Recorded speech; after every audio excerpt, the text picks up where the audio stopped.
출애굽기 31장 1절에서 18절.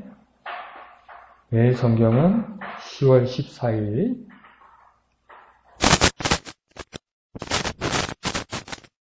출애굽기 31장 1절에서 18절. 1절부터 18절까지 한 음성으로 천천히 다 같이 읽겠습니다. 시작. 여호와께서 모세에게 말씀하여 이르시되 내가 유다 지파 훌의 손자여 우리의 아들인 브사레를 지명하여 부르고 하나님의 영을 그에게 충만하게 하여 지혜와 총명과 지식과 여러 가지 재주로 정교한 일을 연구하여 금과 은과 노수로 만들게 하며 보석을 깎아 물리며 여러 가지 기술로 나무를 새겨 만들게 하리라. 내가 또 단 지파 아히사막의 아들 오홀리압을 세워 그와 함께 하게 하며 지혜로운 마음이 있는 모든 자에게 내가 지혜를 주어 그들이 내가 네게 명령한 것을 다 만들게 할지니 곧 회막과 증거궤와 그 위에 속죄소와 회막의 모든 기구와 상과 그 기구와 승군 등잔대와 그 모든 기구와 분향단과 번제단과 그 모든 기구와 물두멍과 그 받침과 제사직을 행할 때에 입는 정교하게 짠 의복 곧 제사장 아론의 성의와 그의 아들들의 옷과 관유와 성소의 향기로운 향이라. 무릇 내가 네게 명령한 대로 그들이 만들지니라. 여호와께서 모세에게 말씀하여 이르시되 너는 이스라엘 자손에게 말하여 이르기를 너희는 나의 안식일을 지키라. 이는 나와 너희 사이에 너희 대대의 표징이니 나는 너희를 거룩하게 하는 여호와인 줄 너희가 알게 함이라. 너희는 안식일을 지킬지니 이는 너희에게 거룩한 날이 됨이니라. 그날을 더럽히는 자는 모두 죽일지며 그날에 일하는 자는 모두 그 백성 중에서 그 생명이 끊어지리라. 엿새 동안은 일할 것이나 일곱째 날은 큰 안식일이니 여호와께 거룩한 것이라. 안식일에 일하는 자는 누구든지 반드시 죽일지니라. 이같이 이스라엘 자손이 안식일을 지켜서 그것으로 대대로 영원한 언약을 삼을 것이니 이는 나와 이스라엘 자손 사이에 영원한 표징이며 나 여호와가 엿새 동안에 천지를 창조하고 일곱째 날에 일을 마치고 쉬었음이니라 하라. 여호와께서 시내산 위에서 모세에게 이르시기를 마치신 때에 증거판 둘을 모세에게 주시니 이는 돌판이요 하나님이 친히 쓰신 것이더라. 아멘. 오늘 본문을 보면 초록색으로 이렇게 주제를 이렇게 세 개로 나눠주었듯이 1절 시작할 때는 하나님이 지명하신 기술자들이 누군지를 찾아서 보면서 묵상하면 좋고요. 그 다음 12절부터는 초록색 글에 안식일 규정 이렇게 되어 있죠. 그러니까 안식일을 어떻게 하신다는 말씀인가 그걸 보면 어느 정도 여러분이 감을 잡을 수 있을 겁니다. 마지막 세 번째 18절에서는 하나님이 모세에게 주신 증거판, 그러니까 증거판, 십계명에 써 있는 증거판을 말하겠죠. 그러니까 이 세 가지 기술자들, 그 다음 안식일, 세 번째는 증거판, 십계명 증거판. 이 중심 주제로 세 부분들이 어떻게 구성되어 있나 이렇게 보면 알 겁니다. 그래서 왼쪽에 제목도 그렇게 되어 있죠. 성막을 지을 기술자와 안식일. 여기는 두 개로 나눴죠. 기술자와 안식일에 대해서 이야기하는 것이다.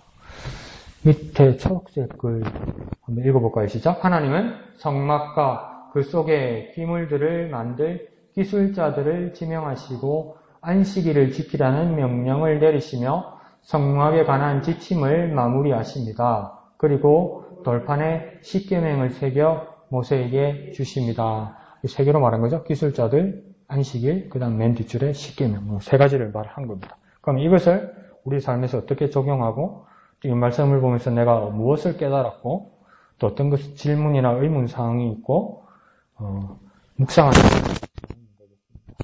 한번 해볼까요? 양덕 집사님 해오셨나요?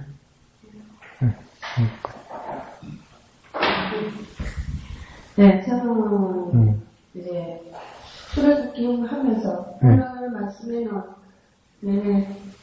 3절과 6절 하나님의 영을 그에게 충만하게 하여 지혜와 총명과 지식과 여러 가지 재주 6절이요. 내가 또 다른 지파 아이사막의 아들 오올리압을 세워 그와 함께 하게 하며 함께 하게 하면서 우리의 동력자들이 얼마나 중요한지 내가 먼저 섬기며 내가 먼저 내가 충성 섬김에 본이 되지 않을까. 그냥 모래 밭에 심은 세워진 건물이 아니라 그냥 하나님 말씀 위에 반석 위에 세워진 같이 정말 내가 먼저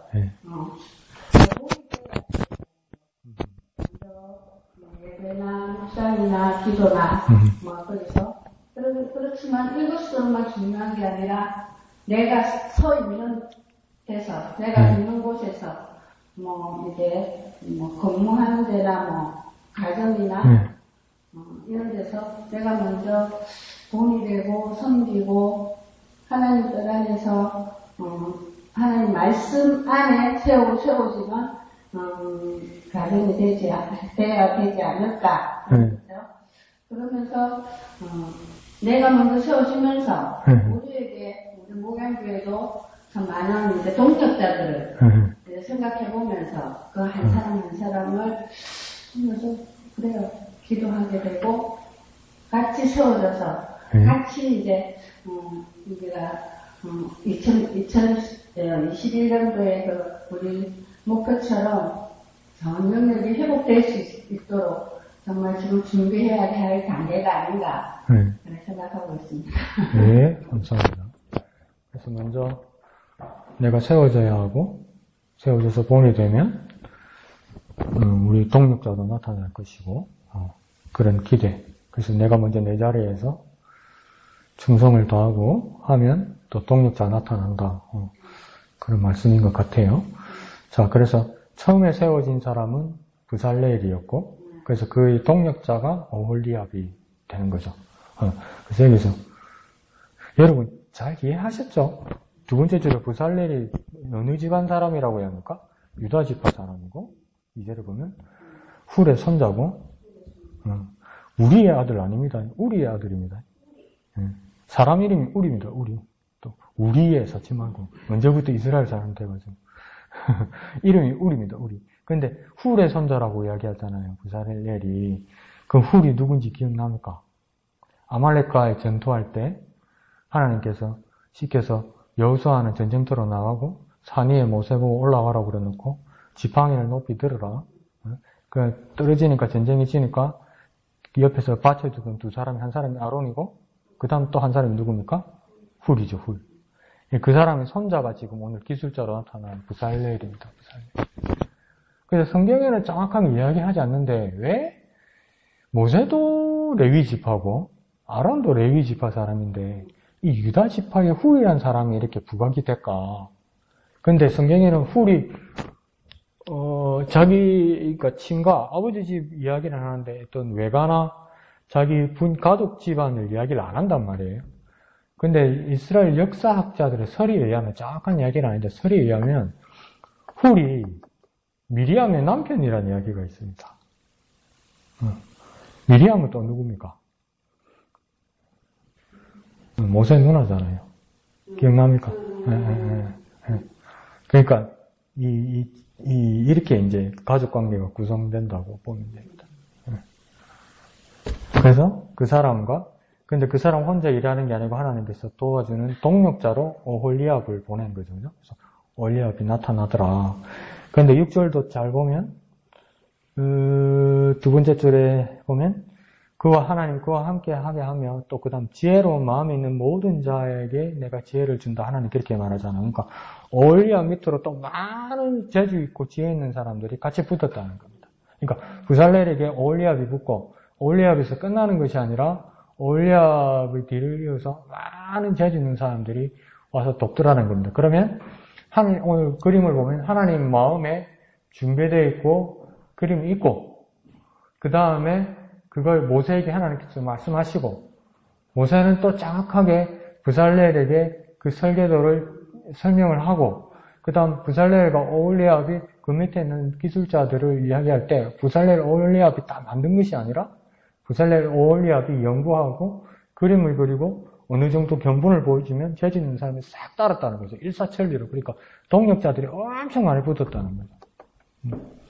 그래서 이양덕 집사님이 교회에서 봉사하는 모습을 이렇게 보면 그런 생각이 들어요. 이게 우리 상상과 그림과 이상적인 모습, 아주 긍정적인 모습은 내가 충성을 다하면 당연히 독립자들이 확 붙는 게 이게 정상적인 방정식인데, 믿음의 방정식인데, 그게 그렇게 잘 안 될 때는, 그죠? 핫바지에 바람 빠지듯이 빠지죠, 막. 빠지죠. 그러니까 이양덕 집사님도 처음에는 막 이렇게 식당 바풀떼기 일을 하시다가 사람들이 빠진단 말이에요. 그러니까 우리 그때 어떤 제한까지 있었습니까? 한 사람한테 너무 일을 혹사시키는 거니까 이래가지고 안 되겠다. 그러니까 막 죄송합니다. 일도 제대로 하도 안 하는데 지네들끼리 불만이 있어가지고 막 뒷소리로 막 내한테 귀에 들어오는 거 보면 그때 이상적으로는 어떤 것이었습니까?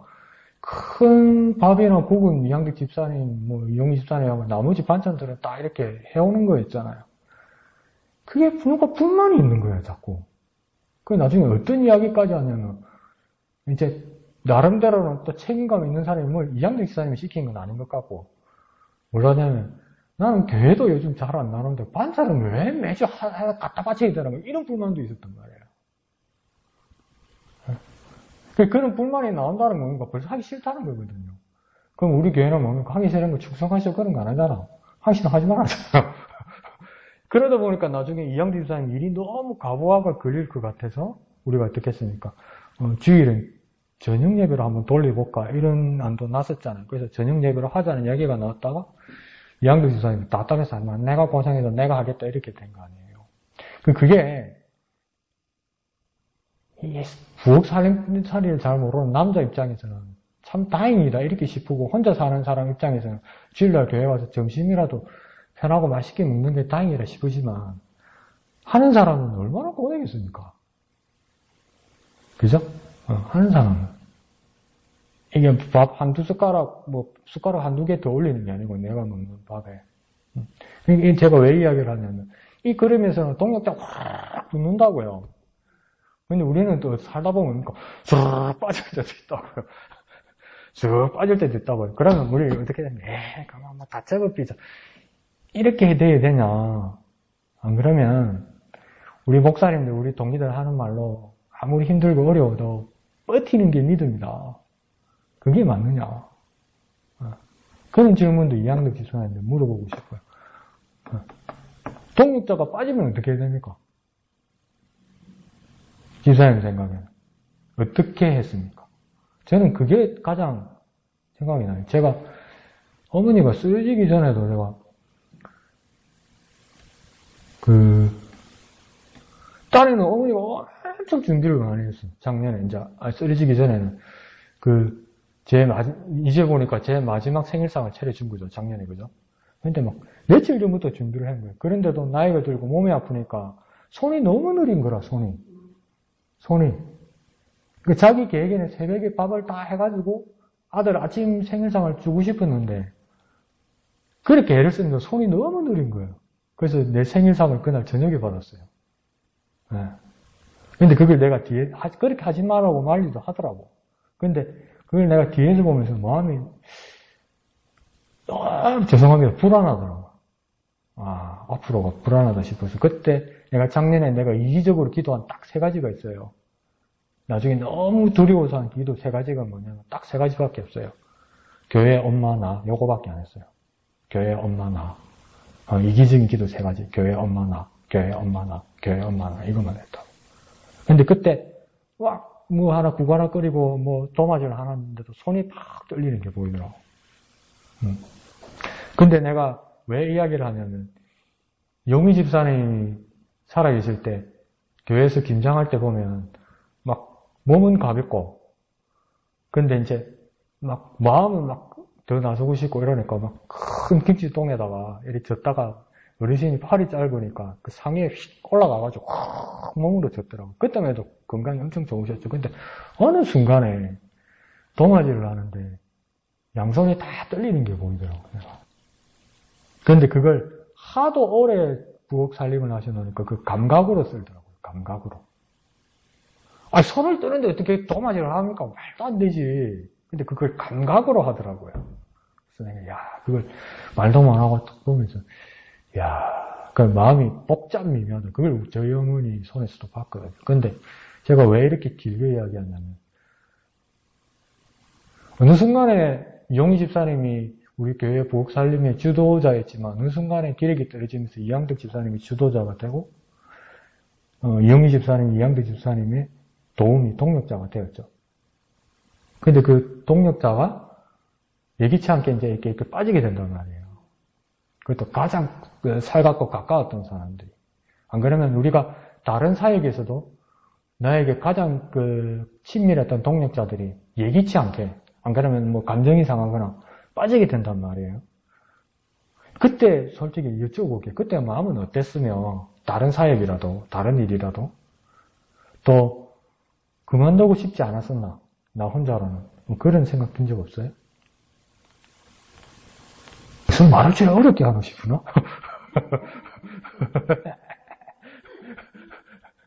제가 그런 적 있어요. 어머니 3월에 쓰러지고 나서 저 밥 잘 먹었어요. 굶은 적 없고요. 라면 끓이면 적 별로 없고요. 한 달에 한 번 끓여 먹었나 라면? 그 밥 세때 꼭꼭 챙겨 먹었어요. 제가 해먹고. 근데 그 봄바람이 따스하고 이렇게 나른하잖아요. 그러면 저희 집도 우리 목사님 집처럼 군대 밥이거든요. 7시, 12시, 5시 꼭 그렇게 먹어야 되거든요. 7시, 12시, 5시. 7시, 12시, 5시. 7시, 12시, 5시. 6시 저녁 먹는 건 말도 안 됩니다. 우리 집은. 그게 습관이 나니까 너 혼자 챙겨 먹는데도 한 4시, 5시에 먹기 위해서 한 4시 반부터 이렇게 부엌에서 이렇게 만져요. 근데 하루는 이렇게 이제 동네가 옛날 동네니까 밥 하는 집들 밥 냄새, 반찬 냄새, 국 냄새 다 나잖아요. 그 나도 먹을 거 다 있어요. 그 내가 이제 이렇게 데피거나 해 먹으면 돼요. 냉장고 아직도 꽉 찼으니까. 근데 혼자 이렇게 딱 해 먹는데 문득 어떤 이런 부정적인 생각이 드냐면 혼자 그런 거예요. 작은 소리로. 혼자 있으니까 혼자 말 많이 합디다.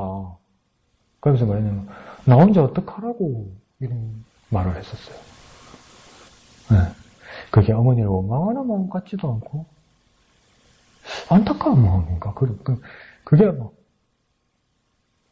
밥을 못해 먹어서 괴롭거나 두려운 게 아니고 같이 먹던 손이 없는 게 같이 수저를 들던 사람이 없는 게 그게 너무 막막하고 막 너무 답답하고 막 그러니까 바보 같은 소리가 나오더라고요. 나보고 어떡하라고 나 혼자 어떡하라고 이런 생각이 들더라고요. 그날 저녁 어떻게 했게 잘 먹었습니다. 그래도 밥 안 먹고 안 그러면서 그러니까 여러분에게도 그런 극단적인 건 아니지만 같이 일하던 사람, 같이 있던 사람 교회에서 사역하거나 믿음 생활하는데 예기치 않게 의도적이든 의도적이지 않든 그 사람이 빠질 때 여러분 마음이 어땠고 어떻게 마음을 다잡았거나 어떻게 손을 놨거나 그런 적이 있습니까?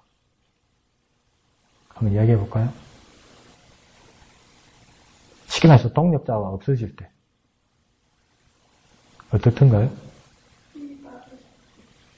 그래서 어떻게 했어요? 힘이 빠져서 어떻게 하셨어요? 책임감입니다 싶으면 하는 거죠. 그런 거 신기하다. 힘이 빠졌어도 하는 게 정말 신기하고 그걸 이제 듣는 우리가 그게 참 은혜인 거예요. 그거 안 되거든요, 잘. 안 그렇겠어요, 여러분? 그래서 또 하는 말이 뭡니까? 다 때려쳐라, 이런 얘기 아닙니까? 에이, 다 때려쳐. 내 모르겠다, 막. 이거 아닙니까, 보통. 힘이 빠져도 한다는 이게,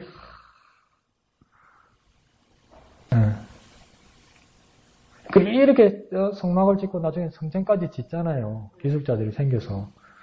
그 지으면 뭐합니까? 전쟁 나가 다 뺏기고, 나중에는 막 성전 무너지고, 그때는 어떻게 해야 되냐고요. 우리 믿음도 그냥, 에이, 이제 안 된다, 막, 접어삐자, 막. 삐져 자고 때려쳐 삐자. 그게 보통 사람들의 모습이라고요. 그러니까, 이 성막 말고 솔로몬 시대에 성전을 짓고 나서도, 그렇게 지어놓은 것이 막, 바벨론이 와서 막 다 때려 부수고, 그 돈 되는 거는 다 가지고 나가고, 그래서 그, 느부갓네살이 그 성전을 다 회파하고, 가지고 와서 돈 되는 거 가져갔는데, 그 다음 그 아들 벨사살이 뭡니까? 자기 궁전에서 막 장치하면서 술이 채가지고 뭐라니까? 건배, 멋이라, 부어라, 이러다가 뭡니까? 야, 저 창고에 가면 좋은 거 있다, 좀 끄집어내, 그냥 그거 부어 먹자는데 그게 뭡니까? 예루살렘에서 가서 하나님 앞에 바치는 성전 기구들을 가지고 술 부어 마시고 놀았잖아. 그러다가 막 하나님 저주의 말도 나오고, 그러다가 70년 만에, 고레스 왕 때 다시 돌아오잖아요, 이스라엘 사람들. 그러면서 스룹바벨 때 성전을 다시 짓잖아요. 근데 그게 규모가 그렇게 크지 못했단 말이에요. 그러니까 70년 만에 돌아왔으니까 어릴 때 포로로 잡혀갔는 사람 아직 살아있겠지요. 그러면 옛날 솔로몬 예루살렘 성전이 기억이 나겠죠. 근데 스룹바벨의 성전을 지어놓은 거 보니까 옛날보다 초라하단 말이에요. 그래서 울었다고 그러잖아. 그 옛날에 기억나서. 근데 그게 슬퍼서 우는 것도 있지만 그게 포기하지 않고 다 집어쳐라 하지 않고 다 때려쳐라 하지 않고 끝까지 우리 바쁠 때 이영동 지사님처럼 아이 슬프고 힘 빠져도 해야지 뭐. 이거 버틴 것 때문에 다시 하나님 앞에 제사하고 예배하는 이스라엘 사람들이 있는 것처럼 교회의 하나의 축이 돌아가는 거죠. 그러니까 여러분이 해야 될 일이 그래서 아이고 이제 도와주는 사람도 없고 하는 사람도 없고 내 거 하는 거 봐주는 사람도 없고 쉬우라고 할 수 없는 거예요. 포기할 수도 없고 접을 수도 없는 거예요. 버티다 보면 그것이 이루어진 것에 대해서 감동하는 날이 온다고요. 근데 그게 말이 쉽지 되나 그지. 근데 그렇게 덜어 하는 사람들이 있더라는 거예요. 그래서 동력자가 다시 나타나겠죠. 또 다른 분.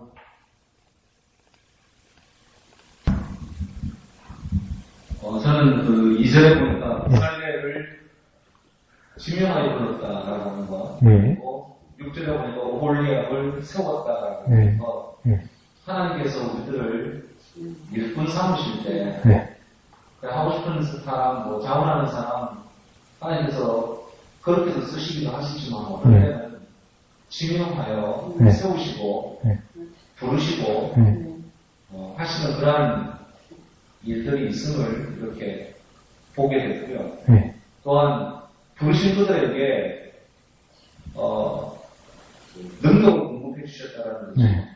3절, 4절, 6절에 보니까 하나님께서 계속 그들에게 지혜로운 마음 그리고 그 하나님의 영을 그들에게 충만케 하시는 그런 일들이 있었단 말이죠. 그래서 그런지 그들은 진짜 재능이 철철 넘쳤거든요. 그 당시에 금과 은을 다룰 줄 알았고, 물론 놋도 다룰 줄 알았고, 특히 이제 5절에 보니까 보석을 깎아가지고 보석을 깎는다고 하는 진짜 단단한 건데 이걸 깎을 정도고, 그리고 여러 가지 기술도 있고, 나무를 새기는 줄도 알고, 오래되니까. 그 외 밑에 보니까 또 모든 기물들을 다 만들 정도의 그런 기술들도 있더라고요. 와, 진짜 너무 대단하다. 하나님께서 능력 주시니까 진짜 이런 일들도 감당할 수 있는 그런 지혜와 어떤 그런 능력도 이렇게 공급받는구나.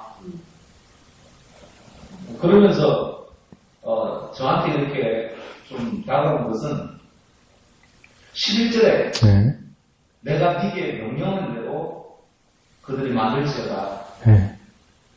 그 정도 능력이면 오버해가지고 이게 내 능력인데 하나님은 내 뺑이고, 난 보석도 따르는 줄 알고, 이 정도 능력이면 뭐, 내 마음대로 모든 걸 만들 수 있다고 생각할 수 있을 텐데, 그들은 하나님께서 명령하신 대로 그대로 순종하며 나가더라는 거죠. 가끔 어떤 때 보면, 나한테는 능력이 철철철 차고 넘치는 부분이 있나? 라고 보니까, 한 개도 없더라고요. 그럼에도 불구하고, 나는 그 하나님의 명령대로 하고 있다. 라고 하는 부분은, 그것도 없더라고요. 능력도 없어. 그렇다고 명령을 따라 이렇게 순종하는 그런 모습도 별로 없어. 그냥, 하나님께서 부르셨다라고 하는 그 성령 하나, 그것밖에 없이 이렇게 나아갈 때가 참 많은데, 내게 주신 그냥 분명한 은사도 있을 거고, 내게 주신 달란트도 있을 건데, 혹시 내가 묵혀두고 있는 건 없는지, 그런 것들을 다시 한번 이렇게 생각하게 됐습니다. 네, 감사합니다. 목사님하고 그때 한번 이야기를 나누다 목사님한테 여쭤본 적이 있어요. 사적으로. 그러니까 분명히 이렇게 대답하면 안 되고 이렇게 하면 안 될 것 같고 이렇게 아니면 목사로서 목사님이나 내가 오해받은 것 같은데 그걸 적극적으로 항변하고 그러니까 내가 그런 의도로 한 것이 아니라고 말하고 당신이 그렇게 말하는 것이 틀렸다고 말하지 않는 경우가 많아요. 목사님들 같은 경우는. 그때 목사님 어떻게 그렇게 참습니까? 그러니까 목사님 뭐랬냐면 체념한다고 그랬어요. 근데 체념한다는 게 포기한다는 말이 아니라 당신 자기의 의지를 내 정당함을 적극적으로 말하면 상대가 무한당한다는 거죠. 그러니까 나한테 강 목사님 뭐가 잘못했어. 목사님 이렇게 하는 거 아니에요. 목사님이 잘못한 게 이래 말하면 나는 분명히 그렇게 말하지 않았고 그런 의도로 하지 않았기 때문에 나는 그렇게 말한 적 없습니다. 그렇게 말하면 당신이 틀립니다. 분명히 선을 꺼서 말할 수 있는데 우리 목사님 대부분 그렇게 하지 않는다는 거예요. 왜 하지 않는 게 체념하고 마음으로 그냥 이렇게 넘긴다는 거예요. 그 이유가 뭐냐면 그 사람 나한테 말하는 그 사람이 잘못됐다는 것을 증명해 주면 이 사람이 무한당하는 것 때문에 안 한다는 거예요.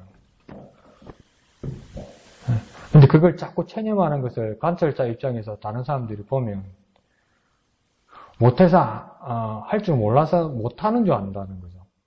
우리 목사님도 할 줄 몰라서 못하는 줄 알고 그걸 몰라서 모른 척 하는 줄 알고 어떨 때는 제가요. 어떨 때는 교회 갔다 집에 와서 가만히 생각하면 부끄러워요. 우리 목사님 특기가 뭐냐면요. 목사님 이런 게 있어요. 목사님 이런 게 있어요. 우리 목사님 리액션이 억수로 크거든요. 그래요. 이러거든요. 몇 주 있다가 또 다른 이야기 했어요. 목사님 또 그래요. 이러거든요. 근데 가만히 보면 목사님 이미 알고 있고 지난주에 내가 한 번 말했고 내가 까먹고 또 한 번 이야기하는 저 처음 듣는 것처럼 한다고요. 왜? 말하면 내가 무한당하지 않게 하려고. 목사님이 처음부터 몰랐던 적이 없어요. 할 줄 모르는 것도 아니에요. 그러니까 그러다 그게 이제 너무 쌓이다 보니까 관찰자 입장에서는 목사님 저걸 모르는가 보다. 몰랐던가 보다. 저거 할 줄 모르는가 보다. 그렇게 생각하면 안 된다고요. 근데 그게 쌓이다 보면 우리가 그렇게 대하다 보면 목사님 체면에 걸린 것 같아. 나는 재능이 없나? 나는 가진 게 없나? 내가 숨기는 게 없나? 그렇게 생각했는데 그런 거 아니죠. 우리 나이대 사람들하고 이야기하다가도 강 목사님이 더 컴퓨터에 대해서 알고 스마트폰에서 우리 목사님 반의 반도 몰라요. 근데 그런 것들을 나타내지 않는다는 거예요. 그런데 그걸 자꾸 그렇게 바라보다 보면 목사님 스스로 뭘 모르고 있는 것처럼 안 그렇죠. 여러분이 생각을 바꾸고 고백을 제대로 해야 되는 거죠. 옛날에 우리 목양기 시작할 때 딱 그렇게 배웠잖아요. 긍정적으로 말하고 상대를 위대하게 높이고 그게 사실이라는 거예요. 사실은. 그러니까 이 재능에 대해서도 부살레의 모습을 봐도 우리의 아들인 부살레를 지명하여 부르고가 첫 번째 스텝 아닙니까? 2절 끝에. 그러니까 하나님이 지정했고 하나님이 불렀다는 거예요. 그러면 우리 목사님이나 나나 요즘은 나이가 먹기 시작하니까 두려움이 많아요. 이걸 할 수 있을까? 내가 자격이 될까? 내가 재주고 있을까? 이런 생각이 들어요. 두려움이 있어요. 그런데 3절에 뭐라 합니까? 하나님의 영을 그에게 충만하게 하여 하나님이 부어주신다고요. 하나님이 불렀으면 하나님 책임져서 그냥 채워주신다 이 말입니다. 어차피 하나님 일이니까. 그래 되면 난 모르겠다. 하나님 불렀으니까 난 모르겠다. 그러면 그래 내 책임질게 하나님이 불러주신다는 거예요. 부어주신다는 거. 하나님의 영을 그에게 충만하게 하여 지혜와 총명과 지식과 여러 가지 재주도 주신다는 거. 난 재주가 없는데 재능이 없는데 3절 끝에 재주도 나 하나님이 준다고 이렇게 이야기하는 거죠. 그래서 그 다음 4절에 뭐라면 끝에 만들게 한다는 거예요. 그러니까 부살렐 손에서 뭐가 만들어졌어요. 그러니까 부살렐 대단하네, 재주 있네 이러는데 보니까 부살렐이 분명히 부살렐 손에서 뭐가 났어요. 작품이 나왔어요. 근데 이건 누가 하게 한 겁니까? 하나님이 만들게 했다고요. 하나님. 네. 그러니까 참 우리 인생이 그렇습니다. 우리는 하나님 의지해야 될 수밖에 없는 인생 같습니다. 네. 하나님이 손을 넣는 순간 진짜 아무것도 모를 것 같아. 진짜 뭘 해야 될지 모를 것 같아. 지난주에 내가 웃으면서 말한 것처럼 오늘이 무슨 요일이지 이러고 있어. 오늘도 내가 그랬어요. 저녁 먹으면서 점심때 반찬 뭐 먹었지 이러고 있더라니까. 그러니까 몰라. 그냥 내버려두면 몰라요. 근데 하나님께서 부르셨기 때문에 하나님께서 주신다는 거예요. 근데 그와 더불어 6절에 오홀리압 이야기를 하다가 뭐라고 했냐면 그 돕는 불살레를 돕는 오홀리압을 세워서 그와 함께 하게 하며 그 다음 뭡니까? 그 다음 다른 사람들입니다. 오홀리압 밑에 지혜로운 마음이 있는 모든 자에게 이러잖아요. 지혜로운 마음이 있는 모든 자에게 나는 누굽니까? 하나님이 지혜를 주어 그들이 내가 명령한 것을 다 만들게 할 것이다. 그러니까 지혜로운 마음이 있다는 것을 히브리어로 보면 뭐라고 되냐면 뭘로 해석하게 되냐면 재주가 있는 사람 이렇게 얘기합니다. 손재주가 있는 사람, 원래 재능이 있는 사람. 그 사람을 하나님께서 스카우트하는 것처럼 얘기해요. 그러니까 부살렐하고 다른 케이스죠. 그죠? 부살렐은 하나님께서 지명하여 불렀기 때문에 하나님께서 다 채워주신 거잖아요. 재주까지, 만들기까지. 그런데 오홀리압 밑에 있는 사람들은 뭐냐면 지혜로운 마음이 있는 사람이라는 것은 숙련된 기술이 이미 있는 사람 같이 이야기하는 거예요. 근데 그 사이에게 내가 하나님이 지혜를 주어서 다 만들게 한다 이러잖아요. 근데 우리가 한글로만 이걸 해석해 보면 뭐냐면 지혜로운 마음이 있는 모든 자에게 이랬잖아요. 지혜로운 마음이 있는 모든 자에게 한번 봅시다. 잘 생각합시다. 우리식으로.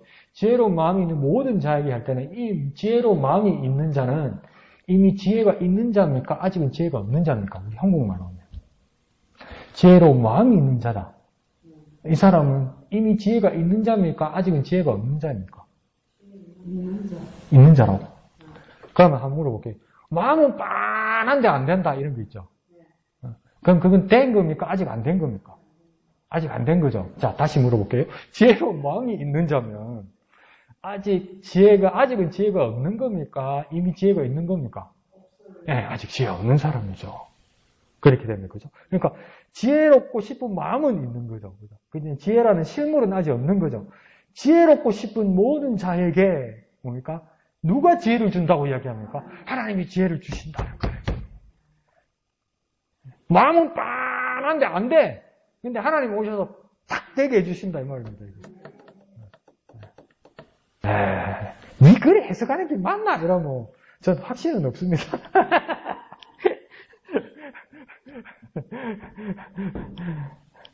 그러니까 하나님을 향한 간절한 마음, 안타까운 마음만 있어도 하나님께서 채워주실 것 같아요. 아유, 그래요. 우리가 살죠. 그죠? 또 다른 분. 외양미 수사님. 안 됐어요. 지혜민 집사님? 안 됐어요. 다음 주에 하시다. 자, 인숙 집사님? 당연히 안 되고 지금 이러면 안 돼. 한 번이라도 해와야지. 자, 좋습니다. 자, 그러면, 근데 우리가 큰 주제를 말했듯이 첫 달래기 기술자들이 나왔고, 두 번째 12절에 안식일이 나오고, 세 번째 18절에 증거판 10계명이 나오잖아요. 자, 그러면 이게 성막에 대해서 성막을 짓는 거나 성막을 기구들이나 성막을 짓는 기술자들을 이야기하다가 자주 말했던 그 다음 달에 안식일이 왜 나오는 겁니까? 이게 문맥이 안 맞잖아요. 흐름이 안 맞잖아요. 그 성막을 이야기하고 성막 기술자들을 이야기하고 그들에게 지혜를 주고 하나님의 영을 충만하게 한다고 그렇게 말씀하셔놓고 성막에 대해서 이야기한 거, 그러니까 장소에 대해서 이야기한 거잖아요. 그래놓고 그 다음 단락에서 뭐 난데없는 왜 안식일을 꼭 지켜야 된다는 이 이야기가 왜 들어가야 됩니까? 이게 흐름이 좀 자연스럽습니까? 자연스럽다고요? 사모님이 믿음이 대단한 거죠. 하나님이 틀릴 리가 없으니까. 모여야 되더라고요. 출애굽기 전체를 보면요. 지금 이 이야기는 성막을 지었거나 성막기구를 제작했거나 완성한 거 아닙니다. 계획서입니다. 계획서. 전부 이거 막 그림을 그리니까 다 만들어진 것 같잖아요. 만들어지는 작업은 뒤에 다시 나옵니다. 그래서 출애굽기 잘못 읽으면 뭐 이걸 성막을 두 번이나 짓나 이런 느낌이 올 정도. 그러니까 이거는 지금 계획을 모세에게 이야기한 겁니다. 하나님이 모세에게. 그러면 안식일을 말하는 게 왜 안식일을 여기에서 말했을까? 이 문맥 안에서. 지금 설계도를 말하다가 난데없는 안식일이 나오는 겁니다. 어떻게 보면. 근데 또 사모님 말씀으로 하도 맞죠. 그 계획 쓰면 어디 뭐 설계도 장소 설계도만 그리는 건가? 왜 이렇게 설계를 지었느냐? 하나님 앞에 안식일 하나님 앞에 제사 예배하기 위해서 하는 목적을 이야기하는 거다. 그렇게 말할 수도 있죠. 예, 그렇게 되면 흐름이 맞을 수도 있습니다. 근데 또 저같이 이렇게 좁게 생각하면 왜 난데없이 공사장에서 안식일 지키라는 말이 나올까? 제가 잘 못 찾았어요. 근데 왼쪽에 해설 있잖아요. 해설에 보니까 기똥차게 설명을 해놨어요. 하나, 둘, 세 번째 해설 12절에서 17절 해설 있죠. 그게 한번 읽어볼까요? 시작. 성막을 거룩한 공간으로 정하셨듯이 안식일을 거룩한 시간으로 정하셨습니다. 왜 성막을 이야기했느냐? 그것은 거룩한 공간이라고 말해주기 위한 것이다. 그러면 공간만이 중요한 것이 아니라 시간. 거룩한 시간은 뭐냐? 그건 안식일이다 말이에요. 그러니까 거룩을 말하기 위해서 거룩한 공간으로 말씀하시고 또 안식일을 통해서 거룩한 시간을 말하기 위해서 말씀하셨다는 겁니다. 그러면 우리의 삶 가운데서 하나님 앞에 예배한다는 것은 하나님이 있는 곳으로 나와서 예배하는 것과 더불어 그때 하나님이 약속하신 그때 그 시간에 모여서 하나님 앞에 드리는 것 그것이 같이 중요하다는 겁니다. 그러니까 거룩은 장소와 시간 둘 다 중요하다고 봐야 된다는 것이죠. 이해가십니까? 그러니까 쉽게 말해서 위에는 거룩한 공간에 대해서 이야기한 거고 안식일은 거룩한 시간에 대해서 이야기한 거죠. 이걸 제가 참 몰랐어요. 이번에 저도 이렇게 알게 된 것입니다. 그래서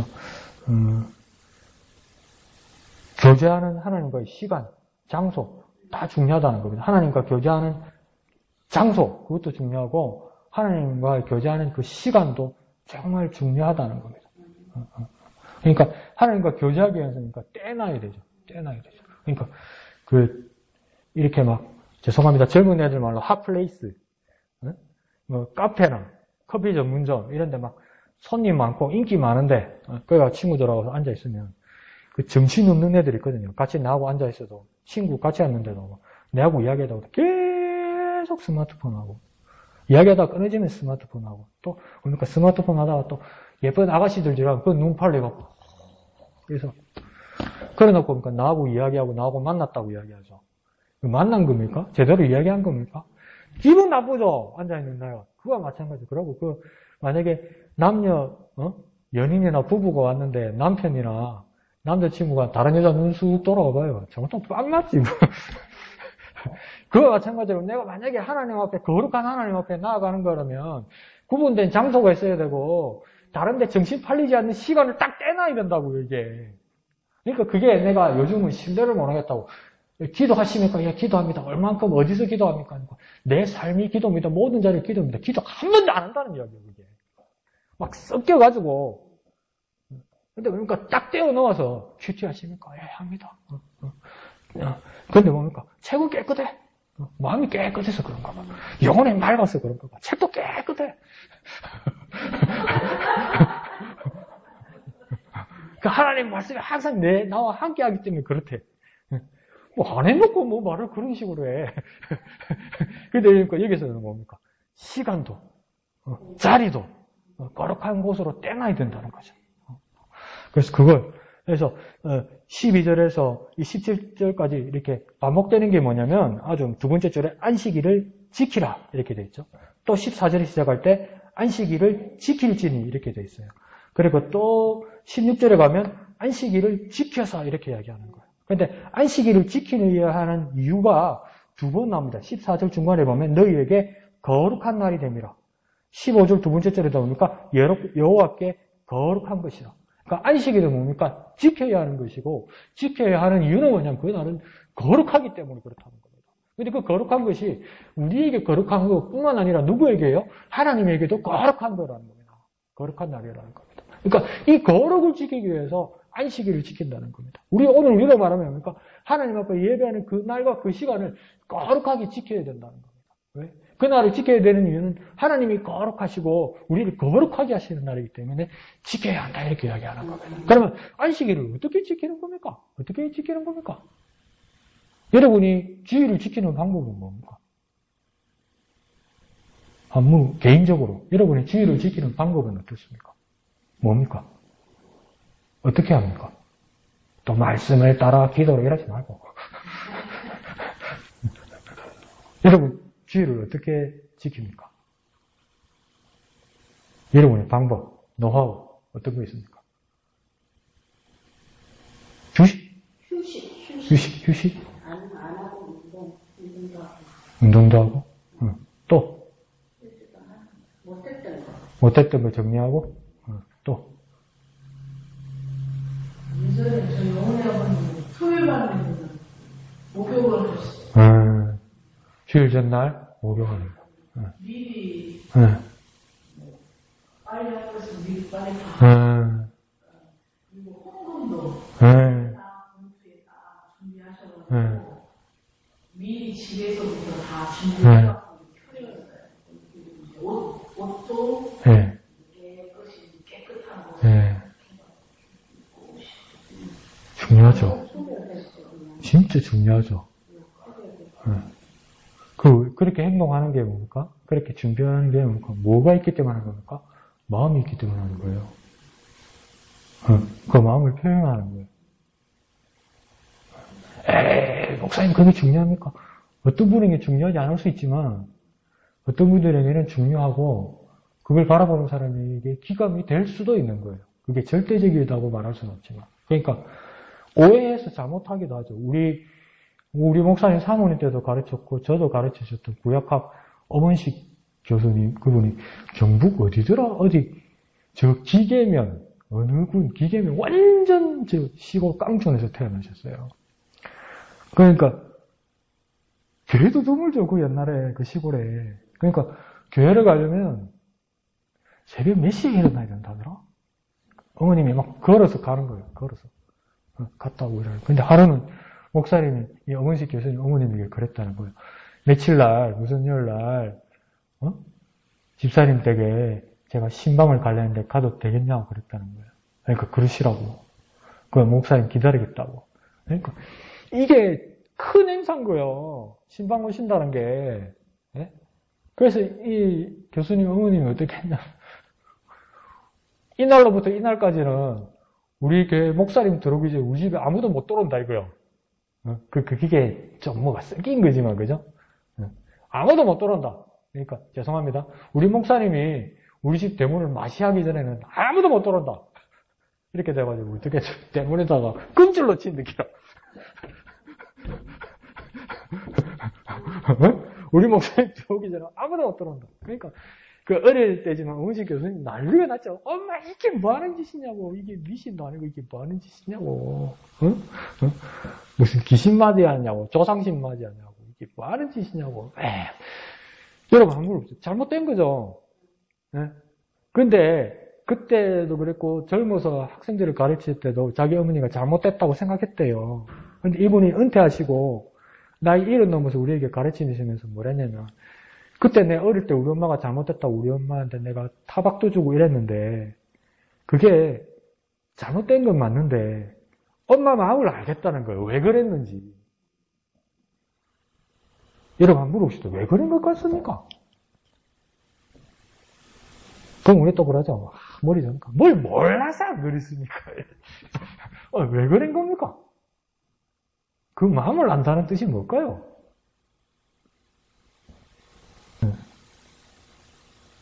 왜 그랬을까요? 앞에 말씀드렸잖아요. 그 마음을 알았다는 거예요. 엄마의 마음을. 귀하게 여기는 마음을 알았다는 거예요. 더 쉽게 말해볼까요? 특별하게 여기는 마음을 알았다는 거예요. 하나님 일에 대한 특별하게 여기는 마음을 알았다는 거예요. 특별하게 여기는 거. 그러니까 특별한 거. 일주일에 한 번 오는 날이지만 이용희재선 이현택 집사님이 목욕하고 헌금 준비하고 옷도 다 준비해놓고 그러니까 그 다음날 아침은 특별한 날이라는 거. 그 마음이 있었다는 거죠. 그러면 우리도 이제 새끼줄 치야지. 에이 그 이야기 아니잖아. 그래도 아주 특별하게 이야기해서 마음과 시간과 자리를 아주 특별하게 떼어놓는 그 마음. 그게 그 마음을 자기 어머니가 돌아가시고 나서 자기가 나이가 드니까 이제야 조금 알 것 같다 그렇게 말씀하시더라고요. 그러니까 죄송합니다. 저도 나이가 어려서 집사님들 생각하는 거, 행동하는 거 잘 이해 못할 때 있어요. 그런데 제가 나이가 더 들고 철떡살인가 더 들면 조금 더 알겠죠. 하나님은 또 그 마음을 알아주실 거고. 그 이야기입니다. 그리고 또 다른 분 계신가요? 그 끝에 이제 시계명 증거판 나오죠. 여호와께서 시내산 위에서 모세에게 이르시기를 마치신 때에 증거판 둘을 모세에게 주신 이는 돌판이요 하나님이 친히 쓰신 것이다. 하나님이 친히 쓰신 것이다. 그래서 왼쪽 해설에는 이렇게 되어 있죠. 하나님의 성품이 각인되었다는 뜻입니다. 정확하게 하나님의 성품이 새겨졌다는 뜻을 말하기 위해서 하나님이 친히 쓰신 것이라고 표현하는 것이다. 영어에는 아주 재미있게 표현되어 있습니다. 하나님이 친히 쓰신 것이다. 이걸 뭐라고 되냐면 by the finger of God 했습니다. 그러니까 하나님의 손가락으로 쓰신 것이다. 그러니까 하나님의 손길이 닿은 것이다. 그러니까 하나님이 규정하시고 하나님께서 분명하게 하시고 하나님께서 분명하게 주신 것이다. 그러니까 하나님의 마음이 거기에 담겨있다. 그러니까 유품 그러잖아요. 유품. 나의 사랑하는 책 비록 헤어졌으나 뭐 이러면서 어머님이 쓰신 성경책이라 알겠다. 어머님이 읽으시는 성경책이 있다. 그걸 유품이라고 그러잖아. 저 밖에 나가면 책방에 가면 더 좋은 거, 더 깨끗한 거, 더 잘 보이는 책이 있는데 아직도 새로 쓰게 돼 있는 거 우리 엄마 보던 거 그게 유품이잖아요. 그걸 왜입니까? 똑같은 말씀인데도 왜 그걸 유품처럼 봅니까? 그때 어머니가 보았던 읽어줬던 그 마음, 그 생각이 다시 들어오잖아요. 그게 그러니까 엄마의 성품, 엄마의 마음, 엄마의 그때 그게 있는 거잖아요. 그거 마찬가지로 두 돌판을 하나님이 친히 새기고 친히 쓰신 것이라는 것은 뭐냐면 하나님의 성품, 하나님의 마음, 하나님의 손가락, 하나님께서 분명히 하는 것, 그게 다 주어졌다는 거예요. 그게 뭡니까? 오늘 우리에게 말씀으로 와 있다는 겁니다. 그러니까 큐티를 하자는 겁니까? 이제 다 안 하니까 때리쳐자는 겁니까? 하자는 거죠. 내가 들었어. 금방. 고개 끄덕끄덕한 걸 봤어. 다음 주에는 잘 해오실 줄 믿습니다. 그래서 하나님 앞에 영광 돌리는 저와 여러분 되시기를 예수님 이름으로 축원드립니다. 찬송하신 후에 기도하고 마치도록 하겠습니다.